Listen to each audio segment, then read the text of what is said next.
Hey, everybody, David Neagle. Welcome to another episode of the Successful Mind Podcast. And today we have a friend and an ex client. She just said to introduce her as Jenn. I'm going to have her tell you about herself and what she does. And we're going to talk about the journey from the time that I met her kind of to where she is right now in her business and the enormous amount of change and growth and results that she's had since that time. So, Jenn, welcome. Would you just tell everybody who you are and what you do? David, thank you so much for having me. This is a very full circle moment. I'm an avid listener of your podcast for many years. I think I was there when the first episode was launched, so this is such an honor. Yes, my name is Jenn Gore. I'm the owner of Atlanta Personal Injury Law Group here in Georgia. And I also have a consulting business where I coach lawyer entrepreneurs how to scale their companies. And how long have you been in business for? Started this law firm 11 years ago, the day I got my license to practice law. When we first met, what were the struggles that you were having in your business? I want to say we met in 2017 or 2016. It was somewhere in that range. So we're Yeah, talking, 8, what is it, 7 years ago. right, It's even hard. I don't know if people would say this to you, but it's hard to even go back to the way I was thinking back then. It was just so different. Um, I remember a lot of the coaching that you had given me at that time was that I was very wishy-washy. I was not clear. My verbiage at that time was should, could. I was in such a state of like, I don't know. I can't even really fully maybe explain it. Oh, no, I do remember very well. There was a lack of confidence in the direction that you wanted in your life and as to whether you could actually have it or not. Which was so strange because I was a very driven person really my whole life, and I saw myself as a driven person. I mean, I went to law school, I moved across country somewhere far away from my family. I had big dreams my whole life, really, very ambitious, but yet I didn't own it, was kind of how I could explain it. And then I was really trying to break free from a lot of limiting beliefs that I did not even realize that I had absorbed, and they were really not in congruence with my true self. So I think that's like you have your true nature, and then you have all this stuff that's like covering over it, which it doesn't add up. Right. And would you say that going into business for yourself started to bring out those different vulnerabilities that you had? Personal develop like going into business is the greatest personal development undertaking you can ever go through. It's going to bring up all your triggers, all your weak points. It's going to bring up all of your fears. Um, and so I think one of the teachings that Arjan taught and then you taught was that you have to professionally develop on the personal development side for your business to continue to be able to expand. Yeah, it's kind of like we get the business that we deserve, right? And it was well, it was the same thing when I started working with Arjon. He was completely broke.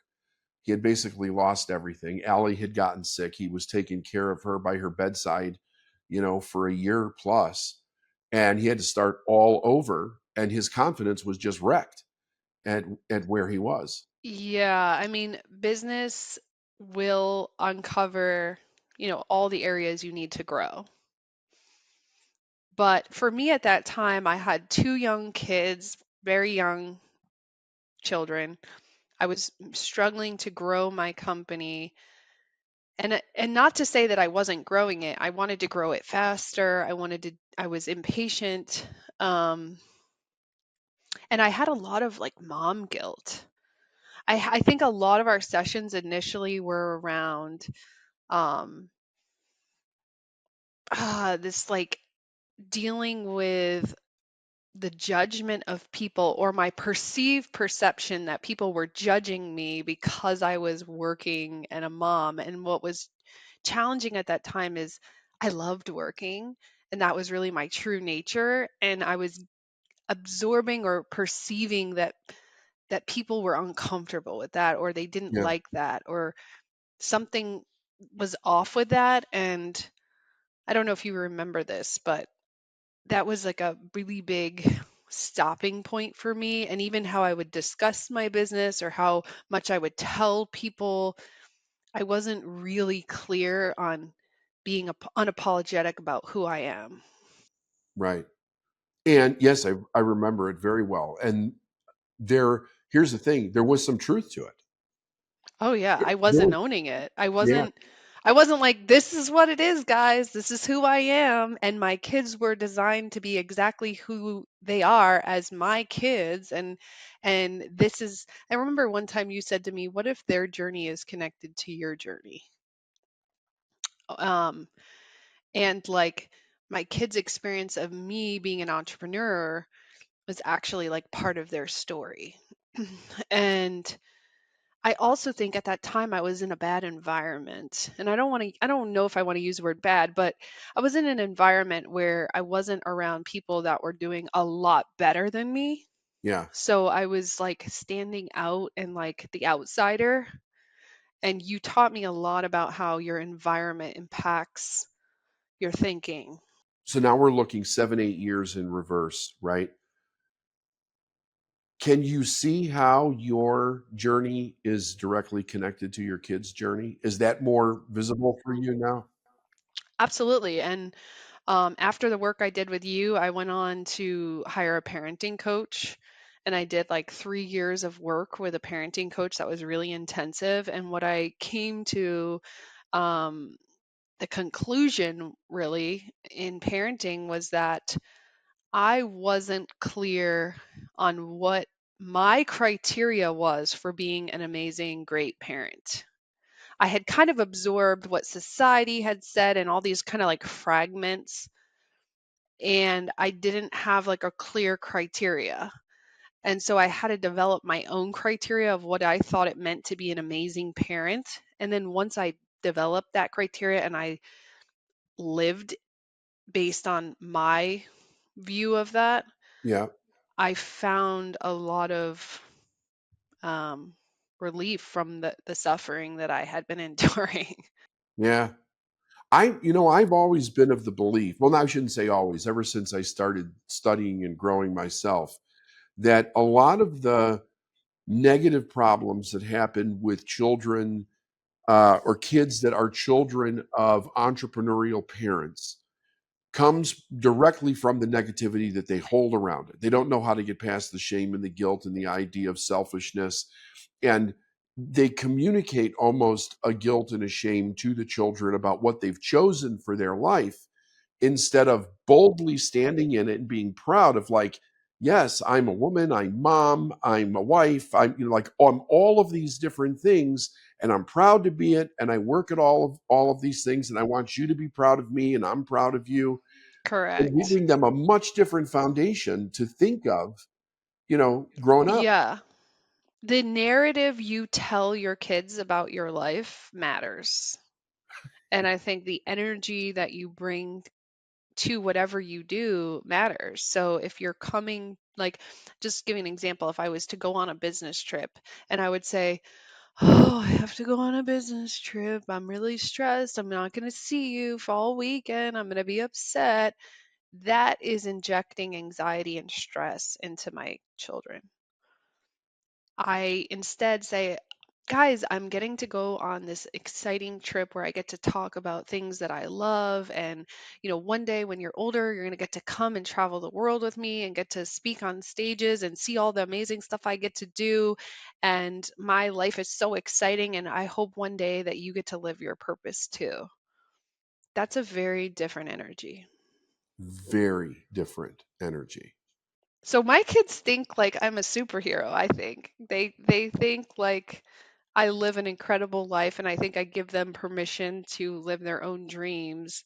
And I'm very careful to inject any negative energy around my working.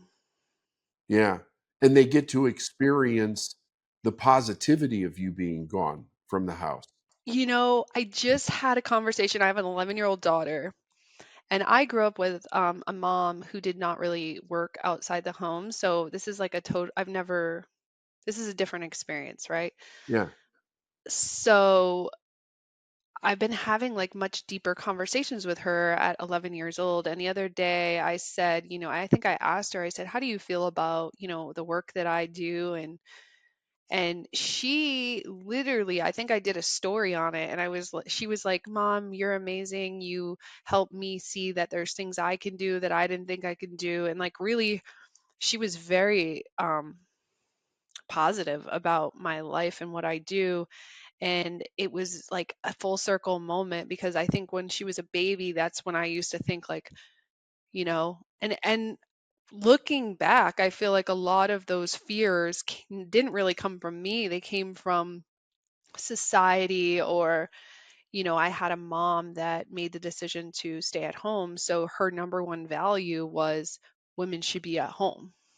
Right. And so unfortunately that was not my purpose in the world, so that had kind of a negative effect on me subconsciously. Yeah, and just think about that for a second. And for anybody who's listening to this, if you're a parent, if you were raised in an environment where your parents' value was that mom stayed home, and it was mom stayed home, period, then any alternative idea of how to be a mom and a parent would be automatically made wrong because Correct. you're not staying home. So now either they're making you wrong or society's making you wrong or you're making yourself wrong because you have a value conflict going on the inside. I want to be a great parent, but I've also got this value that I've got from mom that says if I'm not staying home, I'm not a great parent. So which is it? And that's kind of the state of confusion that I came to you in. Like, I was like, David, which one of these is true? Yes. And you gave me the freedom to decide for myself, which was a novel idea. Yeah, but you did. Yeah. And now, you know what I will tell you? I coach and lead tons of women around the country on this issue. And I know that why it was my issue is because I was meant to have an opinion and a voice about this to liberate other people. And I don't really experience any mom guilt. I know that's very hard to believe for a lot of women, but Sure. I do not experience it. I felt I've slayed that dragon, and I feel very centered in the way I lead my life around working and having kids, and I wish that freedom for so many people. Absolutely. And women are very fortunate if they get to meet you and learn those lessons from you in pursuing their own dreams because it has always been something that I've been exposed to since I started my business 26 years ago, which I didn't know I was going to run into when I started because my original intention was I could show people how to make a lot of money in their business really, really quick. And of course, the more I learned, the more that expanded. But one of the things that we ran headfirst into was the tremendous amount of guilt and shame that parents and especially mothers had around the idea of working and following a dream and having children at this excuse me, at the same time and being able to overcome it and really be happy and have great, healthy kids that are following their passion in their dreams. Well, there was a lot of things that you said to me over the years, and some of my other coaches that really stood out in my mind. And I think one of them was, why would you have this incredible ambition and desire and ability if you were not meant to use it?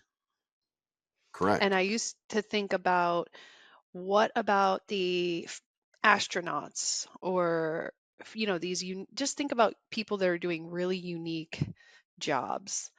Like, do you think their kids have an exactly quote unquote normal life? Probably not. You know, it's No, this like breaking free from being like quote unquote normal. right. And this normal life, like I'll bet you everybody has an idea of exactly what that means when you just say that generic term, normal life. If we look at that and you say, where did that actually start? You'll find that it started right around World War II, and marketing campaigns for families as GIs were coming home from the war and people were building families, and we were expanding as a country, also in other Western countries at the same time. It did not exist that way before then. Everybody worked, everybody participated, the kids as well. As soon as they could work to participate for the family, it was something that people learned right from birth, you Yeah, know? kids were working on farms, kids were working, I mean, yeah, we kind of lose track of all the history of time Yeah, that our perspective is so limited. And um I don't know. I think that for women, it just goes back to deciding, hey, I'm going to live life on my own terms, and then deciding what those terms are. And as long as you're there, like, there's no one else that you need to owe an explanation to. right. What about the pressure from other women? That was a big factor at the time. And then I realized I had to find a new tribe of people. And a lot of my friends I met through How to Manage and through the David Nagel community, and just other seekers or people that were like me. There's tons of people out there. If you're limiting yourself just to your neighborhood or just to your town, you may have a harder time finding your tribe. Right. That's one of the things that I always try to impress upon people when they find me and they want help from me, right? I'm typically not dealing with uh, teenagers that are turning into adults. It's usually 30 plus. You know, occasionally I'll get somebody in their 20s, but usually it's 30 plus. And they wake up one day and they go, "Is this all there is?"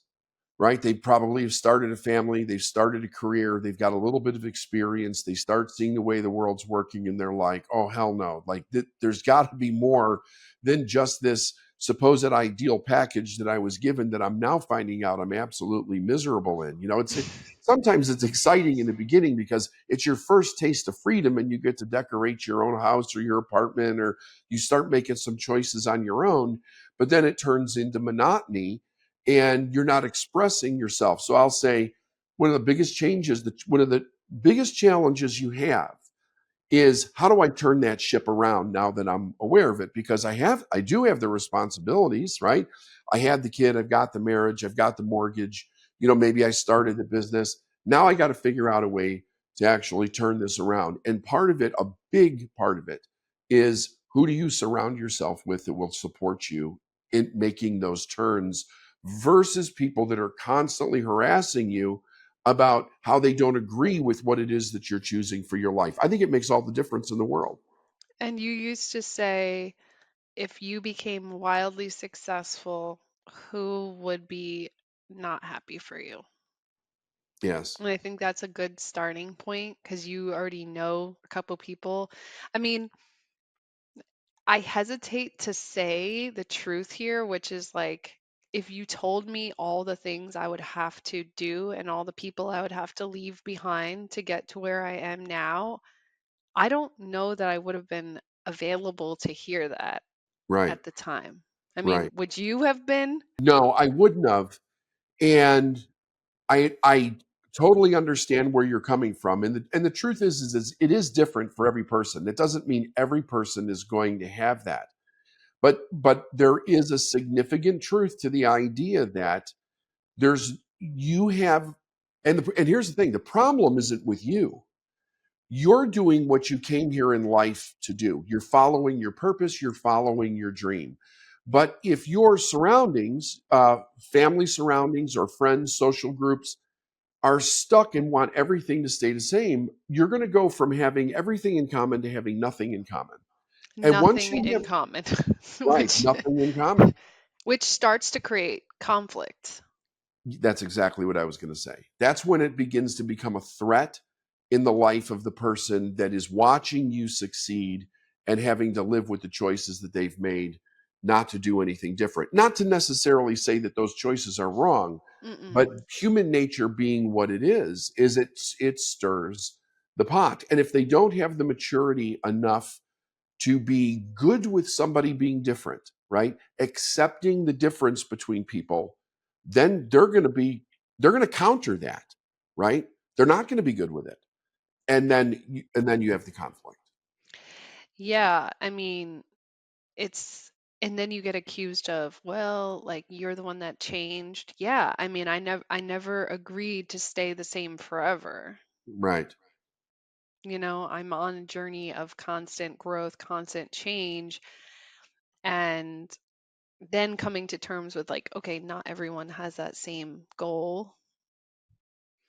It's Right. tough. Personal development is very, very difficult. It's some of the most difficult work you can actually do.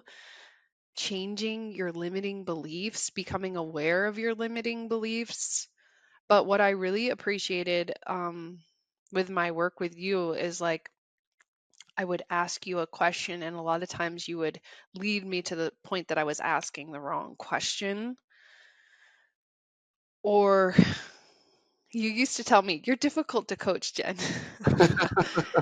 Because I would negotiate. Well, what about this? So, what about that? Can't we Yeah. go? Like, I wouldn't want to accept the truth, right? Yes. Do you find that with a lot of people you Yes. coach? Yes. Yes. And I don't it does make it difficult to coach a person because what they're doing is they're changing the playing field when the playing field hasn't actually changed, right? So you know all about the universal laws. I've taught you all about that. And the universal laws are 100% right in every situation until you make a situation up. Because once you make a situation up, you're trying to find why it won't work instead of the fact that it actually will work in every situation. But if I take a reality and I start moving the needle to things that aren't true just because I can, right?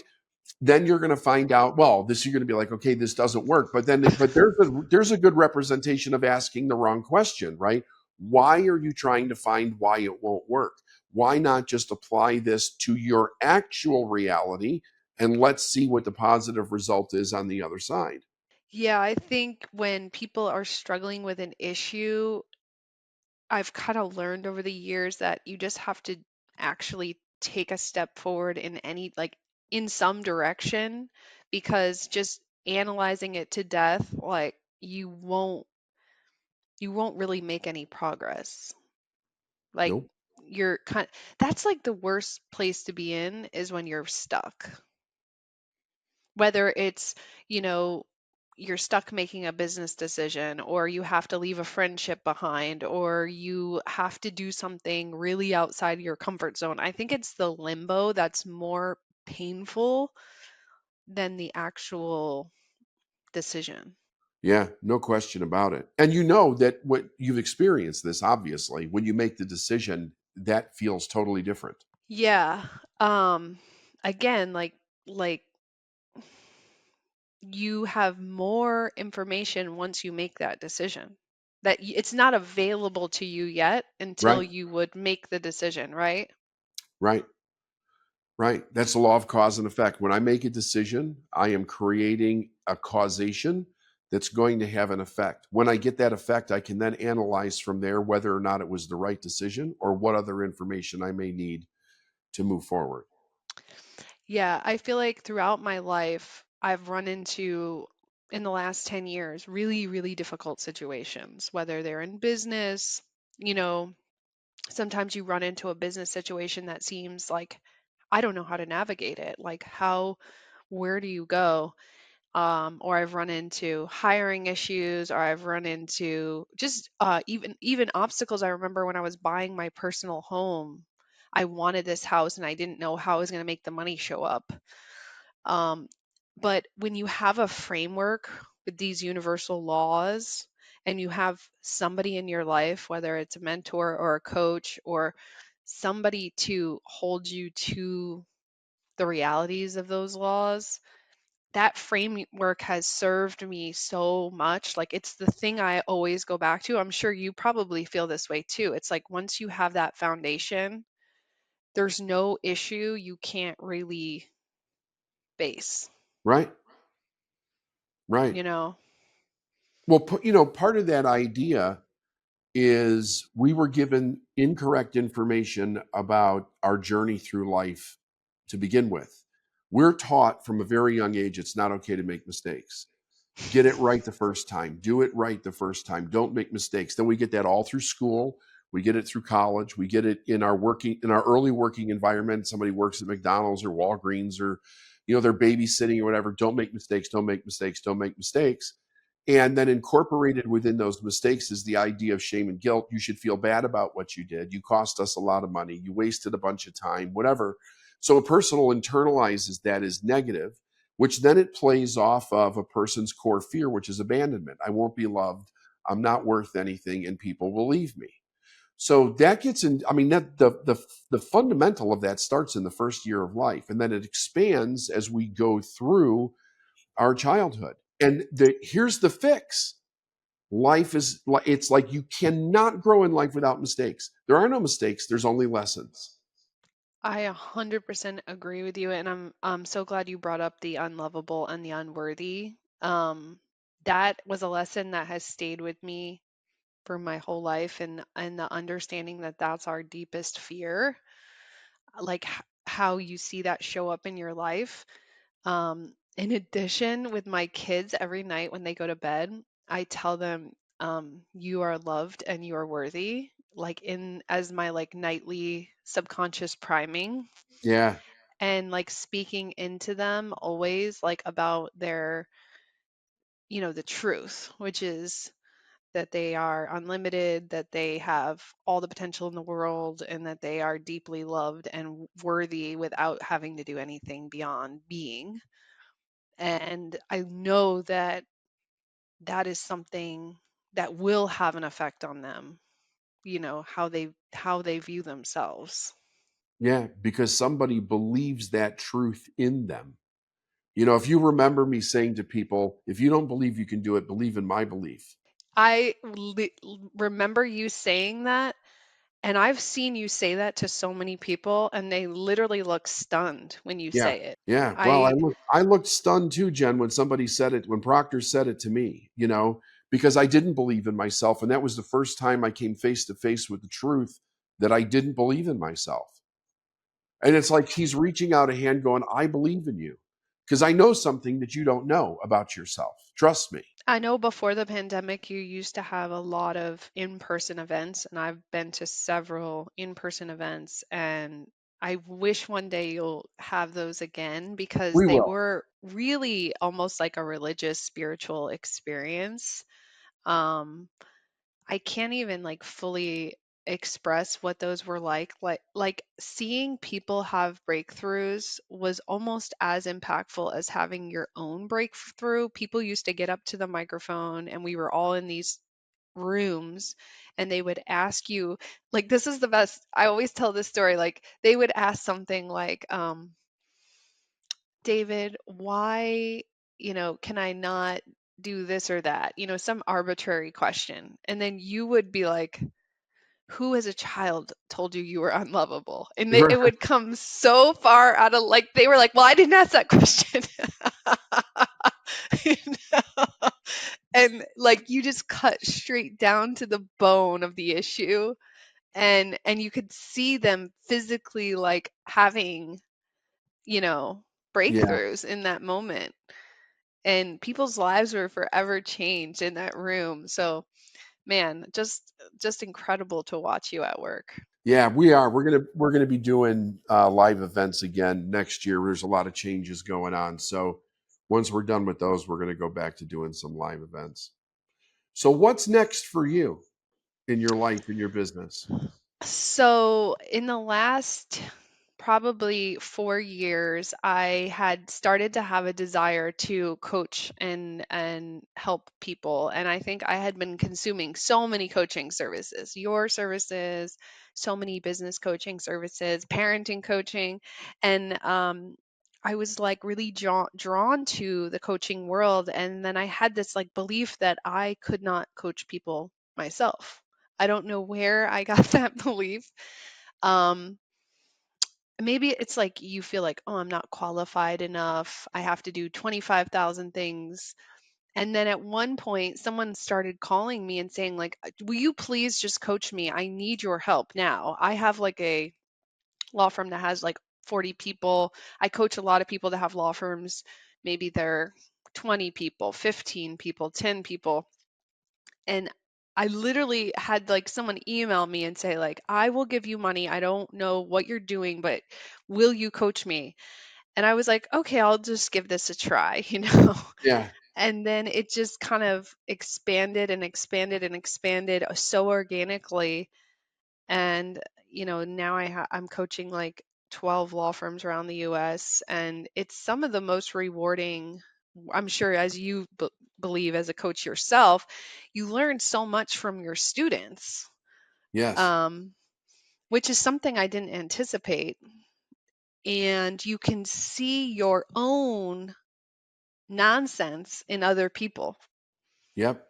Like, oh, I know exactly what that is, Yeah. because you know Because I do it. and you really don't know what you know until you can teach it. Yeah. So it's been really, really, really amazing. I feel like through that, I've been, out there on social media. We won one of the best social media law firms in the US this past year, which this is not even a topic that we talked about, but in the beginning of my business, I was accused a lot of hiding.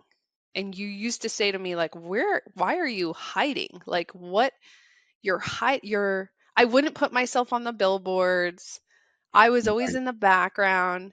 And it's amazing how this is like really changed, because now I'm so out there.